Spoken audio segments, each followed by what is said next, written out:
Again, I'm Kevin Koster with Cloudpath. And in this section, we're going to go over PEAP at scale. And so the last several years, more than several, but the last many years we've been deploying largely PEAP. But for the most part, when I say PEAP, I also mean TTLS. It's just that the ratio today is so much heavier on the PEAP side that we kind of simplify it down and say PEAP. So we'll go through the lessons learned, what we've seen there, kind of what we've been able to flush out in terms of with the wizard, what we've been able to simplify for the environment and why people have loved that. But at the same time, what we saw left over that neither us nor Radius server nor PEAP in general could resolve. And so a little background on us, in pre-Cloudpath days, part of the team at Cloudpath, we were at a previous company that was sold to Tipping Point. And back in 2001, we started building Radius server. Just like people today, we tried to fancy it up and call it a policy server. One of the really interesting things we did there was, XPSP1 came out and it had this new protocol called PEAP in it. There was a little bit of pushback in the community because it was seen as being proprietary to Microsoft. They weren't quite sure how to deal with it. At the same time, TTLS was coming out. And we kind of looked beyond the noise and said, if it's built into the OS, just makes everybody's life easier. Let's figure out how we make use of this thing.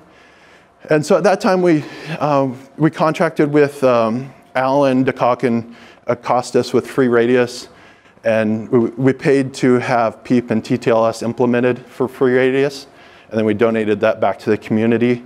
If you're not familiar with Freeradius, today there's essentially 5 different implementations of Radius. You got Cisco ACS, the steel-belted Radius line, Microsoft NPS, Mike McCauley with Radiator down in Australia, and then Freeradius, so Alan DeCock is the main lead there. And those guys have done a great job. And today, if you're not using one of those other ones explicitly, you're probably using Freeradius. It's built into most of the vendor products. Whether it's just something integrated into the AP as a checkbox, or whether it's something sold as a Radius server, it's really just Freeradius. It's a very powerful Radius server, and we just had the honor of being early on, and we were able to contribute PEAP and TTLS into those into that product.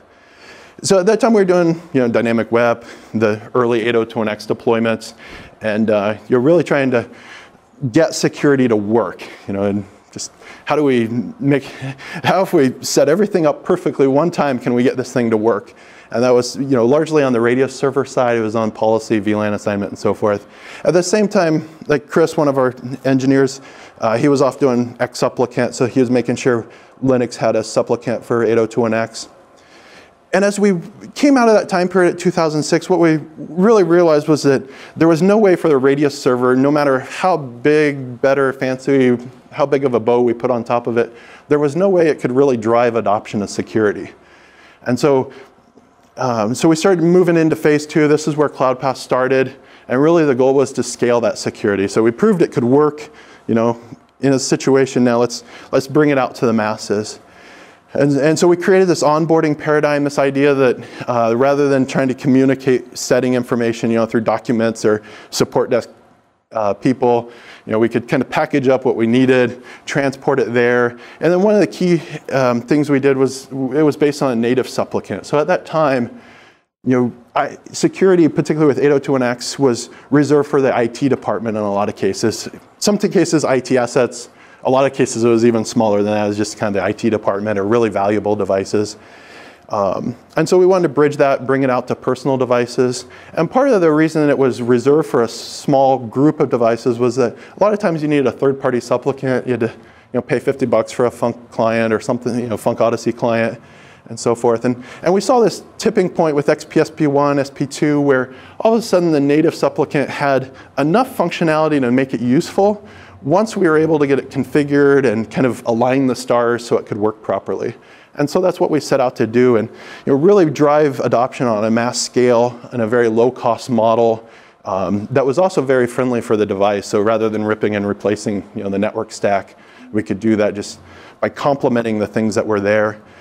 And the only way to really drive mass adoption was A, make it easy for the user, B, make it easy for the administrator. So make sure we weren't increasing IT costs. And it's sort of, a no-brainer today that personal devices are a reality and we just have to have a way to deal with them. But it's crazy how much, resistance up until like 2010, 2011 we had to this idea that we were bringing WPA to enterprise to personal devices and that had value. So as we rolled out PEAP in 2000, that 2007 time point, there were some known gotchas with PEAP, but they were dealable. We could plan around them, or we could just make a note of them. So one of them was limited to AD or LDAP users, and but we didn't care. This was our first time. Most people's first time rolling out security. That's who they were targeting. They were fine leaving guests, contractors, and whatnot on open. There were some things we had to figure out design-wise. So things like PEAP, LDAP, and hash mismatches, and so forth. That we could plan for and we could take care of ahead of time. And once we solved that problem, the runtime environment was fine. The next couple were runtime issues. So we knew that the password was going to be cached on the device. We knew it was going to be transmitted every time you associated to the AP. But server-cert validation was designed into the spec to take care of that, to secure it. And so we knew that, and keep in mind this is pre-auto join or click to join or click to accept, all that type of stuff that is weak in security. At that time, pretty much the only way to get the device configured was to run the wizard. We knew we could lock it down completely and correctly. That's phrases we use, correctly and completely. So it's one thing to make it work. It's another thing to make sure it's working correctly so it doesn't just throw its username and password to anybody. But we could make sure of that. In most cases, it would, that config would never change. That's changed over the years now that people are able to just click through and accept whatever they want and their passwords kind of get thrown all over the place. The last one was password change policies. And so we knew that if you change your password, if you had a 30-day password change policy, that was going to affect your device. So you're going to have a certain level of churn based on that. It was dealable because at the time universities had 0.6 devices per student. You change your password, you go change it on your phone. It's probably the only thing using the password anyway. So it wasn't that bad. The one thing we saw people doing that bothered us was they started balancing security and usability. So they said, well, our users are getting annoyed by password change policy, so maybe we'll back it down from 30 days to 60 days. And then when you get into mobile, it's, oh, those special characters are hard to find, so let's back down the length of it or the special characters, all that sort of thing. So we started weakening one form of security so another form was usable. And that's something we didn't want to happen. We wanted to make sure both could coincide. I think, so originally MS-Chat, or rather PEAP, MS-Chat v2 was limited to AD only, and you couldn't use open LDAP. Is that still the case? I couldn't quite get a confirmed answer when I was looking. Technically, the limitation is you need an NTLM hash. And so in the early days, LDAP servers normally didn't have an LTM hash. Over the years, some people have added that to their server. Other ones have decided not to, or they've replicated in other ways. And so it just depends on what the LDAP implementation is. Exactly, and that's one of the challenges with helping new customers get up to speed when they have LDAP is you have to figure out, okay, does your particular server natively support an NTLM hash, or is it something we need to add in? Not released from Microsoft, right? It was just backwards engineered. Yeah. Yep.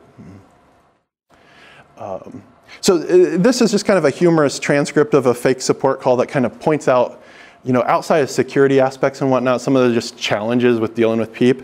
And so you always start off with your wireless network's broken because as soon as wireless doesn't work, it's not the user's password or anything, it's your problem. And then they take the support desk, and we find that support desk engineers outside of our customer base, the first thing they tend to do is start unchecking things. So one time they saw that if they started unchecking some boxes, it would connect. They didn't realize they just broke the configuration still worked. They just removed all the security aspects of it. And then beyond that, you start getting into these visibility issues where, okay, the bubble came back. The bubble came back 2, 3, 4 times. Why?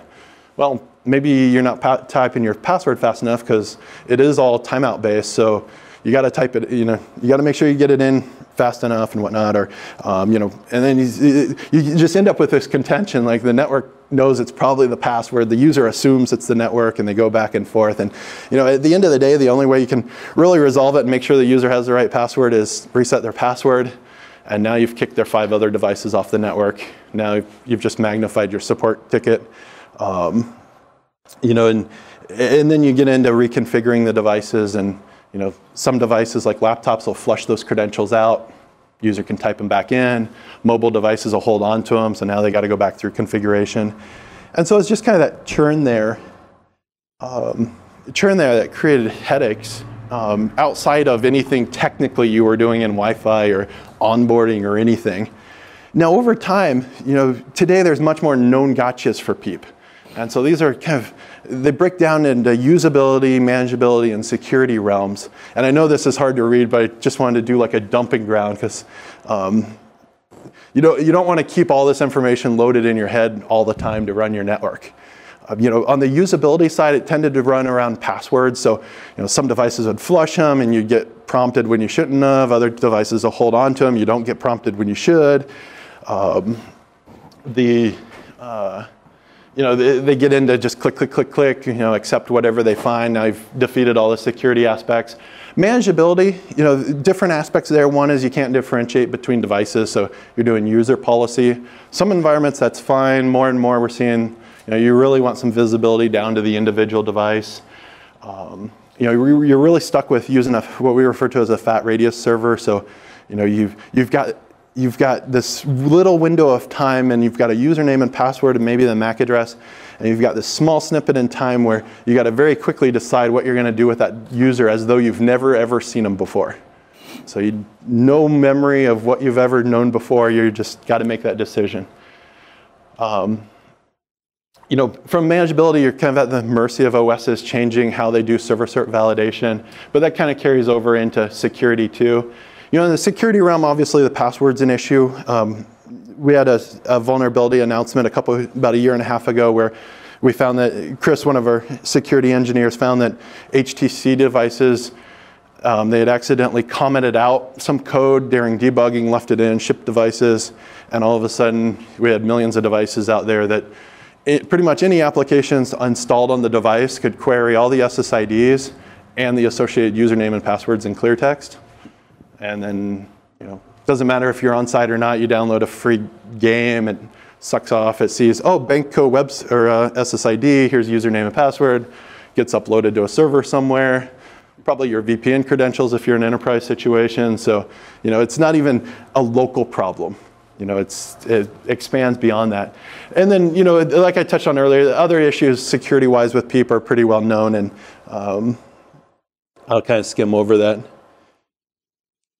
Taking all that into account, we always found it difficult to explain to people why PEAP was aging out, and we saw it as becoming obsolete, and we needed to find a replacement.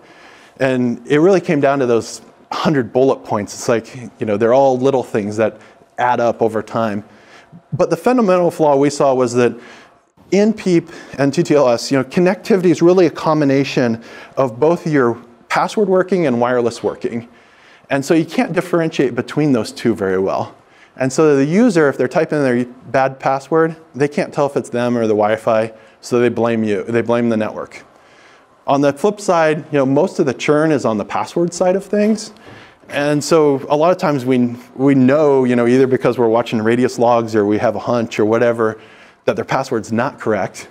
But but we can't ask them for their password and type it in for them, right? They have to type it in themselves. And so anytime you end up troubleshooting a Wi-Fi issue, it really becomes the network engineer sitting with the user, passing the device back and forth, going, does it work now? Does it work now? Put your credentials in again, try again.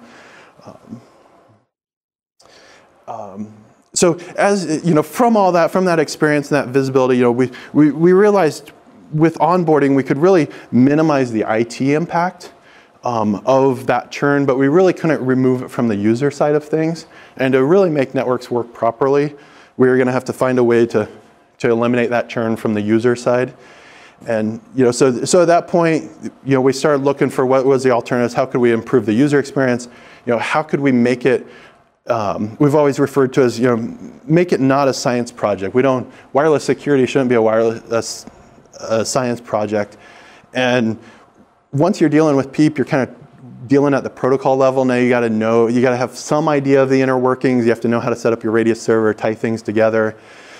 We've been able to wash away a lot of those details from the client side. So just tell us you want an SSID running PEAP, for example, and we'll make it work. And now, same thing with TTLS and TLS. You know, we'll take care of. You don't have to worry about the difference between Android. You know, this device in Android and this device in Android. We'll take that away. But you still need to know how to set up your infrastructure and how Radius server works and all that sort of thing. And so ultimately, we're trying to improve supportability, and some of that came about from working with service providers. So, our traditional customer base was in higher education, which are huge, complex environments with lots of users, lots of devices, lots of churn. Devices go away for the summer, they all come back in a weekend. They go away for Christmas, twice as many come back after Christmas. And then you start talking to enterprise, and their networks are much easier. Like, if you can do higher education, you can do enterprise. On the other side of the spectrum is service providers. Their networks are even bigger, and they really have no tolerance for dealing with support issues at all. So, as we had those people come to us asking how do we do PEAP across our service provider networks, it really became evident that you couldn't squeeze out the reliability level they needed from PEAP. So we needed to move on to the next option. So that wraps up this section. The key takeaway is that PEAP has really aged. Just like WEP was once the best available and then became obsolete, PEAP was once the best available. Now it's entering that state of obsolescence, and it's nothing we did wrong. It's nothing anybody did wrong or bad design of PEAP or anything like that. It was just security continues to move forward, and if you stand still, you get left behind. And we saw that, in the early days, we saw people that had deployed like WEP 1X on their own, and it was just so painful that they never wanted to do that again. And pretty soon we were spinning up new environments, at that time WPA Enterprise. We were spinning up those new environments, and all of a sudden these people who had never experienced any of that pain, they didn't know any, the inner workings and so forth, they were leapfrogging the other people just because those people were standing still. With the extensive list of issues with PEAP, it was probably mentioned there, but there's obviously the man in the middle potential, and it's made, I guess you could say, script kiddie friendly these days with Freeradius WPA. That's, people have played with that and tested it, but have you heard of any real world, So we run the, using that, or not even using that necessarily, but. I can give you some first-hand experience. So we run the secure SSID at Interop. So Interop Las Vegas, Interop New York.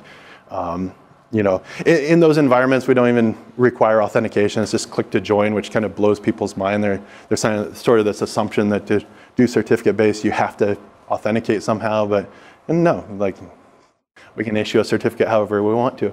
And so in those environments, it's click through. The interesting thing that happened was, and this was New York last fall, Brett, one of our SEs, was out there running the system, and he calls me and it's like, you won't believe what's happening. So the day the vendor showed up, all of a sudden we had these devices that were sending us enterprise credentials. And we didn't have the unlocked version of Freeradius running, so we didn't want to see the password, but we could tell it was hitting the Radius server. Right. And essentially, 800-pound gorilla companies were walking in. They had been telling their users, this is how you get on the network. They saw a network, they got a username and password prompt, and it wasn't like it was anonymous. It wasn't just like B Smith. It was bsmith@company.com. Like, okay, and those were probably VPN credentials. And so one of the things we've talked to customers about is, you can't. So it used to be like you could protect stuff inside your environment. You could deploy IPS or wireless IPS type technology, and you could say, oh, I got a rogue, let me go kill it, right? Or let me shut it down one way or the other. When you get into client devices, like the issues you run into usually aren't in your environment from a security perspective. It's when they leave your environment. So it's no longer a sensor issue. It may be something like I talked about earlier, an application that's simply sucking it off your drive. Other times we've had we know of situations where people have, you can predict employee patterns.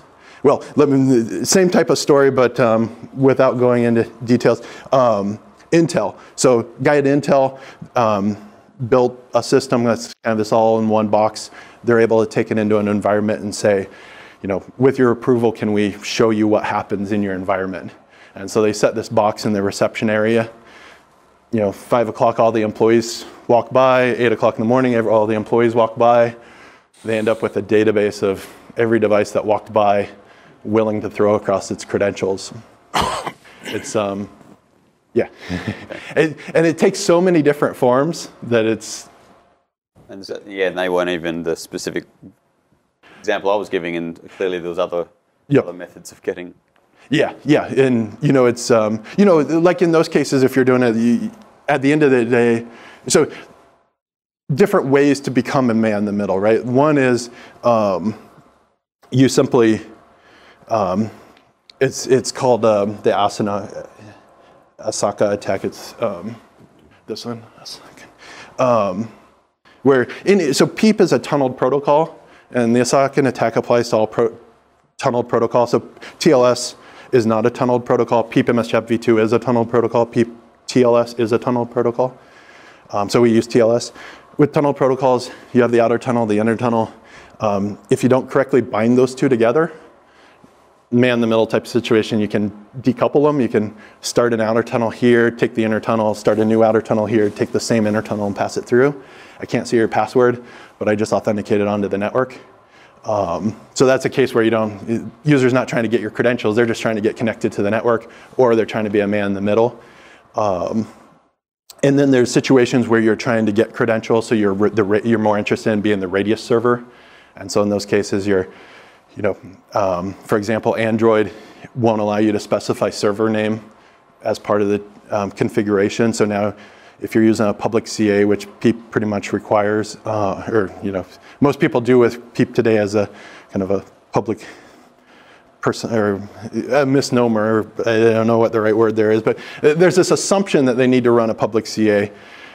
So you end up running VeriSign, let's say, and now all your Android devices can only trust VeriSign. Android doesn't do intermediate CAs, so not only does it trust your VeriSign intermediate CA, it actually trusts all in VeriSign CAs. So now anybody in the world that has a VeriSign certificate is able to ask your device for it. And then you get into like hidden SSID versus broadcast. Let's say your SSID is, and let's say you've chosen to hide your SSID, or you've misconfigured the device to think it's a hidden SSID. Now your user goes to the airport, or they're sitting on the plane. The thing's sitting there beaconing, you guys know these, right? It's sitting there telling the world, hey, I want to connect to this SSID. There's script kiddies out there that have written scripts that just take that. I mean, and some of them don't even fall into script kiddie. Oh man, I'm drawing a blank now. What's that little? Pineapple. So Pineapple. They've made it drop dead simple, right? Like click, click, click. What type of attack do you want to do?